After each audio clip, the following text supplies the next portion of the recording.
Trevor, erokamano kuom bet kodwa ka. Wach mar mibadhi en wach manyaka wakwedi gi okang' mamalo e Kenya waka.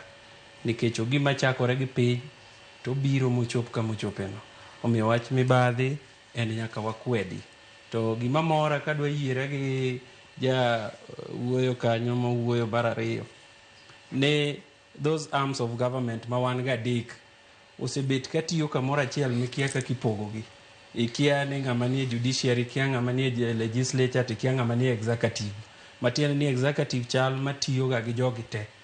Gimoro chal madwano kethre e kindgi. An kang'iyo kata body language maber mar ker, afwenyo ni chal ni nitie gimoro manonego bed ni timore, to koro idwano kelo wach mibadhi ni e iye. Lakini wakwero wach mibadhi. Maka nitie to wang'eyo ni nitiere institution mobedo established gi our constitution kaka jo anti-graft agencies ma wan go onego bed ni tiyo tijgi ma ok chak parnegi ni mae gima onego bed ni timore.